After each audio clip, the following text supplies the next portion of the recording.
സർക്കാരിനെയും ഭരണ നേതൃത്വത്തെയും വിമർശിക്കുന്ന സാമൂഹിക മാധ്യമ പോസ്റ്റുകളും വാർത്താ കാർഡുകളും നീക്കം ചെയ്തത് സാങ്കേതിക പിഴവ് മൂലമല്ലെന്നും ഔദ്യോഗിക നിർദ്ദേശത്തെ തുടർന്നാണെന്നുമുള്ള മെറ്റയുടെ ഇൻഫർമേഷൻ ടെക്നോളജി നിയമപ്രകാരമുള്ള വെളിപ്പെടുത്തൽ സംസ്ഥാനത്ത് വലിയ രാഷ്ട്രീയ മാധ്യമ ചർച്ചകൾക്ക് വഴിവെച്ചിരിക്കുകയാണ്.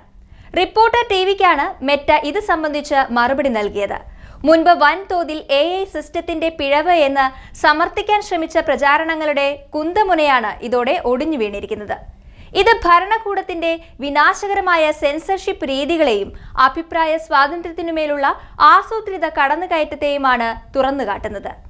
മാധ്യമ സ്ഥാപനങ്ങളായ Reporter TV, Deshabhimani, Kairali, News Malayalam, T21 തുടങ്ങിയ നിരവധി പ്ലാറ്റ്ഫോമുകളിൽ നിന്നാണ് സർക്കാരിനെതിരായ വിമർശനങ്ങൾ അടങ്ങിയ 65-ലധികം വാർത്താ കാർഡുകളും പോസ്റ്റുകളും ഒറ്റയടിക്ക് നീക്കം ചെയ്യപ്പെട്ടത്.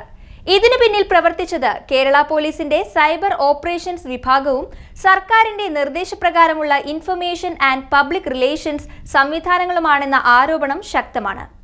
നാഷണൽ ക്രൈം റെക്കോർഡ്സ് അല്ലെങ്കിൽ നിയമവിരുദ്ധ പ്രവർത്തന അന്വേഷണങ്ങൾക്കായി മെറ്റയുമായി ആശയവിനിമയം നടത്താൻ രൂപീകരിച്ചിട്ടുള്ള ഔദ്യോഗിക ഇമെയിൽ ചാനലുകളെ ദുരുപയോഗം ചെയ്തുകൊണ്ട് രാഷ്ട്രീയ വിമർശനങ്ങളെ സഭ്യമല്ലാത്തതോ നിയമവിരുദ്ധമോ ആയി ചിത്രീകരിച്ച് നീക്കം ചെയ്യാൻ അപേക്ഷ നൽകുകയായിരുന്നു. ഒരു ജനാധിപത്യ സമൂഹത്തിൽ ഭരണകൂടത്തിന്റെ വീഴ്ചകളെയും അഴിമതികളെയും ചൂണ്ടിക്കാണിക്കുന്ന മാധ്യമങ്ങളെ നിശബ്ദരാക്കാൻ പോലീസിനെയും മറ്റ് അന്വേഷണ ഏജൻസികളെയും ആയുധമാക്കുന്നത് അങ്ങേയറ്റം ഭയജനകമാണ്.